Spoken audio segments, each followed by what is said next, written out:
पहला होश है आपका ये शरीर। ये शरीर आपको परमात्मा ने बहुत सोच समझ करके बना करके यह धरती पर छोड़ दिया।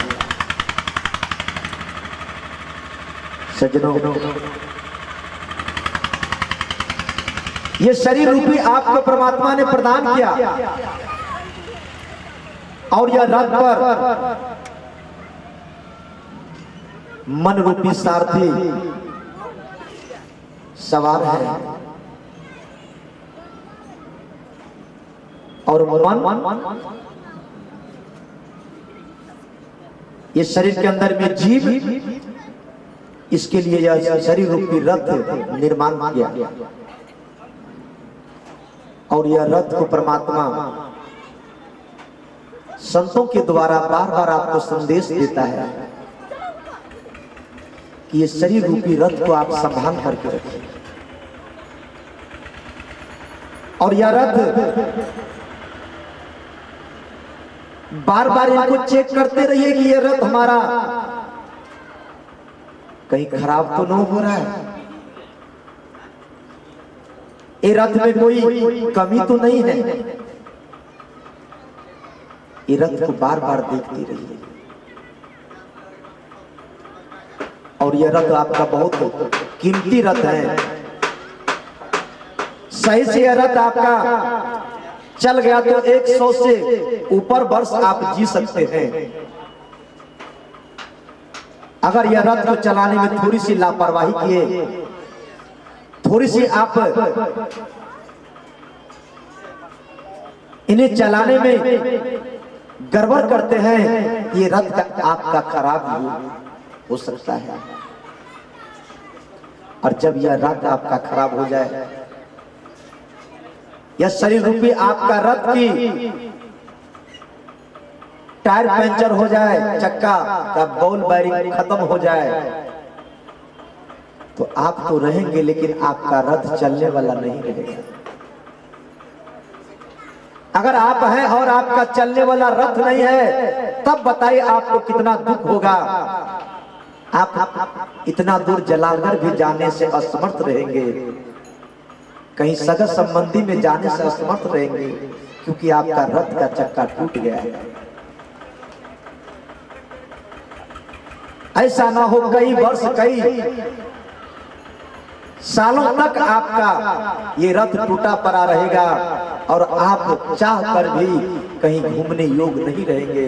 इसलिए यह रथ को संभाल करके रखिए, यह टायर को देखते रहिए, यह पैर को हर वक्त संभाल करके चलिए, क्योंकि अगर पैर आपका गलत और आपका जाएगा तो यह पैर आपका कामयाब नहीं रहेगा। ये हाथों से आप अगर गलती करेंगे तो आपका यह हाथ भी कामयाब नहीं रहेगा। ये शरीर और यह आंख, यह कान से अगर गलत सुनिएगा तो ये कान को भी दुख होगी। ये आंख को अगर गलत न दिखाइएगा, ये आंख आपका कमजोर पड़ेंगे। इसलिए ये शरीर रूपी रथ के अंदर जितने पार्ट पुर्जा लगे हैं, उनको सही काम में आप लगाते रहिए। ये हाथ आपका दान करने योग्य है, बेसहारी को सहारा देने योग्य है। ये हाथ आपका प्रभु का गुणगान करते समय ताली बजाने योग्य है। ये हाथ से किसी का हिंसा करने के लिए आपको यह हाथ नहीं मिला है। ये पैर जो मिला है तीर्थ व्रत करने के लिए और अच्छे काम के लिए ये पैर को रखिए संभाल करके। लेकिन लोग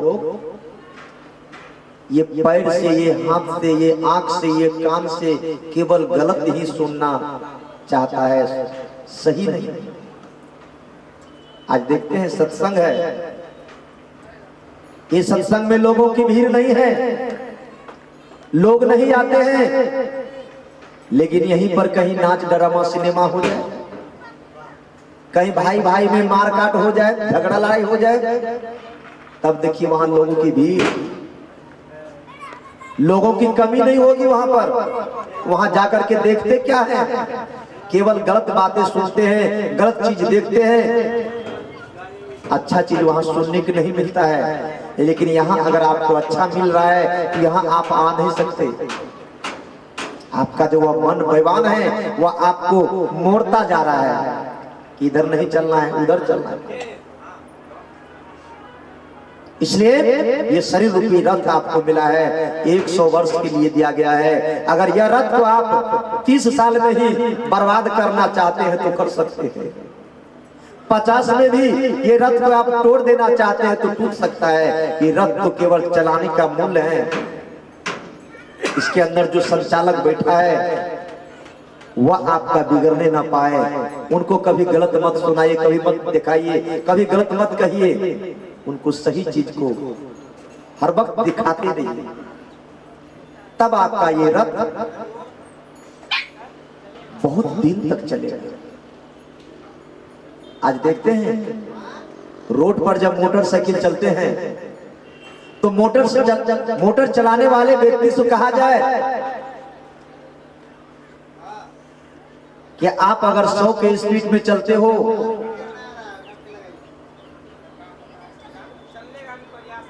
तो आपको लाभ क्या है?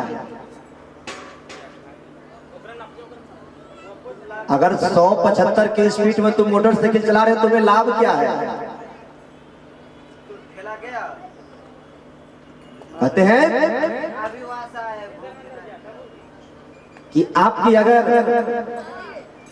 सावधानी घट जाएगी तो दुर्घटना घटने में टाइम नहीं लगेगा। इसलिए सावधान रहिए। ये मोटरसाइकिल बहुत अच्छा है, घंटों के काम मिनटों में करता है, लेकिन संभल करके, ऐसे लापरवाही नहीं। ये आपका दूसरा रथ है मोटरसाइकिल सवारी 4 चक्का, ये आपका दूसरा रथ है। पहला रथ आपका ये शरीर रूपी रथ, इनको संभालना है। दूसरा आपको जो बाइक पर बैठते हैं उन्हें संभाल करके चलाना है, तभी आपका जीवन सुरक्षित चलेगा। नहीं तो इधर आपका थोड़ा सा लापरवाही हुआ तो मोटरसाइकिल आपका किधर जाएगा कोई ठिकाना नहीं। इसलिए इन्हें संभालिए, संभाल करके रखिए। पहला चीज प्रदान किया परमात्मा ने आपको, यह शरीर रूपी रथ। और दूसरा क्या है? इस शरीर के अंदर में आपका मन, ये मन बहुत चंचल होते हैं। ये मन को बस कर लेना सबका बस का नहीं है। ये मन को चला लेना सबका बस का नहीं है, क्योंकि मन लोगों को चला लेता है, मन को कोई नहीं चलाता है। लेकिन संत कबीर साहब ने लिखे हैं कि मन का कहा न कीजिए, मन है पक्का चोर, ले जाएंगे भवसागर में, हाथ से देगा छोड़। ये मन का कहा हुआ काम नहीं कीजिए। मन को अपने कंट्रोल में रखिए, अपना बस में रखिए, तभी आपका काम सफल होगा। ना मन के कहा हुआ पर चलना शुरू करेंगे तो मन आपको कभी दारू का ठेका पर ले जाएगा, कभी जुआ के अड्डे पर ले जाएगा, कभी बेस्याले ले जाकर ढुका देगा और अपने आप को बर्बाद करके आप बैठ जाइएगा। इसलिए ये मन को कंट्रोल कीजिए। और ये मन ऐसा चीज ही है जो मन साधारण चीजों से कंट्रोल होने वाला नहीं है। आपका मन कंट्रोल होगा भक्ति के, भक्ति की जब चोट लगेगी या मन के ऊपर, तब आपका मन कंट्रोल होगा। ज्ञान और ध्यान की डोर से जब तक यह मन को बांधिएगा नहीं, तब तक आपका मन बांधा नहीं जाएगा। और मन ही तो है, ये मन केवल बढ़िया ही नहीं, चारों तरफ का हवा लेना चाहता है। कहते हैं मन जाता है जाने दो, तन को रखिए थीर, मन बेचारा क्या करेगा, वह लौट के आएगा। वह कहीं नहीं जाएगा। इसलिए मन को स्थिर रखिए। कबीर साहब लिखे हैं कि पहले दधी जमा के पीछे दूहो गाय, अब बछुआ के पेट में तो माखन हाट बिकाए। पहले दधी, पहले यह देह को कहता है आप स्थिर कर लीजिए। दधी मतलब शरीर, देह। पहले दधी जमा के पीछे दूहो गाय, तब पीछे कहते हैं ज्ञान की तलाश करो। ज्ञान अपने अंदर में इकट्ठा कर लो। पहले दधी जमा के पीछे दूहो गाय, अब बछरुआ के पेट में तब माखन हाट बिकाए। अगर बछरू का मतलब है विवेक, ज्ञान। रामायण पूरा पढ़ लीजिए, और रामायण के अंदर में पढ़ने के बाद अगर विवेक नहीं किए, अपने अंदर से विवेक नहीं लगाए, तो रामायण को पढ़ने से कोई लाभ नहीं। वही रामायण के अंदर विवेक है, और वह विवेक कहा जाता है निचोड़ शब्द। बहुत ज्ञान है, बहुत ज्ञान है, और ज्ञान के अंदर अगर विवेक नहीं करते हैं। बड़े बड़े बाबू साहब को देखे होंगे, पीएचडी करके बैठे हैं, पीएचडी का पूछ लटका लिया है बहुत बड़ा, वह खड़े खड़े पेशाब कर देते हैं, खड़े खड़े सिगरेट पी लेते हैं, खड़े खड़े गुटखा खा लेते हैं। ये कौन सी पीएचडी किया है तुमने? इतना ज्ञान पाके तूने क्या किया? यही दारू पीने के लिए मिल रहा है, सिगरेट पीने के लिए मिल रहा है, खैनी खाने के लिए। इसलिए उनके पास ज्ञान तो है, लेकिन विवेक नाम का चीज नहीं है। इसलिए वह सिगरेट पीता है, दारू पीता है, गुटखा खाता है, पढ़ लिख कर भी मूर्ख से ज्यादा खराब खतरनाक काम कर रहे हैं। इसलिए उनसे तो भला मूर्ख व्यक्ति हैं जो पढ़े लिखे नहीं हैं, लेकिन सदाचारी हैं, कुछ नहीं खाते। तीसरा आपका क्या है? ये शरीर के अंदर में पहला आपका ये शरीर रूपी रथ, दूसरा आपका ये मन, और तीसरा आपका ये बुद्धि। ये बुद्धि बहुत काम की चीज है। अगर आपका पास बुद्धि है, अगर आपके पास बुद्धि है, तो बिगड़े से बिगड़े काम को आप बनाने में सफल हो जाएंगे।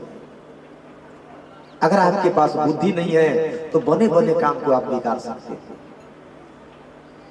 इसलिए बुद्धि को कंट्रोल में रखिए, बुद्धि को इतना चलाइए कि वह बुद्धि जाकर के सटीक काम, सार काम करे। इसलिए बुद्धि बहुत काम की चीज है शरीर के अंदर में, और हर एक व्यक्ति के पास बुद्धि होनी चाहिए। कौन बुद्धि? कुबुद्धि नहीं, सुबुद्धि होनी चाहिए। बुद्धि तो बहुत है, लेकिन कुबुद्धि और सुबुद्धि ये दोनों में फर्क है। तो आपके पास रहना क्या है? सुबुद्धि रखिए, कुबुद्धि नहीं रखिए। चौथा है ये शरीर के अंदर में प्राण। प्राण है जिनको हम लोग श्वास कहते हैं। ये सांस जो 24 घंटा चलता रहता है, ये श्वास भी बड़ी मूल्यवान है। ये सांस की खपत अगर आप ज्यादा करेंगे तो आपका रास्ता बहुत जल्दी कट जाएगा, बहुत निकट आपका समय आ जाएगा। जिसको कहते हैं कि जब तक तेल दिया में बाती, सूझ पड़े निसराती, आ जड़ गए तेल निकस गई बाती, घट भयो अंधियारी। तब आप अंधकार में भटकेंगे। आपका जब दिया बुझ जाएगी तो आपका खेला खत्म है। इसलिए इसके अंदर में जो वो सांस है, प्राण है, उनको भी संभाल करके रखिए। ज्यादा सोइएगा आपका श्वास ज्यादा चलेगा, ज्यादा दौड़िएगा आपका श्वास ज्यादा चलेगा, ज्यादा आप भोग विलास में रहिएगा आपका श्वास ज्यादा चलेगा, ज्यादा लंपटबाजी में आपका सांस ज्यादा खपत होगा। इसलिए सोच समझ करके ये धरती पर चलिए। चौथा आपका है, पांचवा आपका शरीर के अंदर आत्मा है, और आत्मा को बार बार परमात्मा से मिलन करवाइए। आत्मा को बार बार आप परमात्मा से मिलाइए। और परमात्मा कहाँ रहते हैं? वह सत्य की जगह पर परमात्मा की बात होती है। इसलिए ये आत्मा को सत्संग सुनाइए, सत्वाणी सुनाइए, सद्विचार सुनाइए, सद्बुद्धि दीजिए, और जितना आया ये आत्मा को आप सत्संग में लगाइएगा, सुबुद्धि में लगाइएगा, सुकर्म में लगाइएगा, उतना आपका आत्मा संतुष्ट रहेगा। इसलिए आत्मा को बार बार परमात्मा से मिलाने की प्रयास कीजिए, तभी आपका आत्मा संतुष्ट रहेगी। नहीं तो आत्मा तो है लेकिन संतुष्ट नहीं है। बोलिए सद्गुरुदेव की। आइए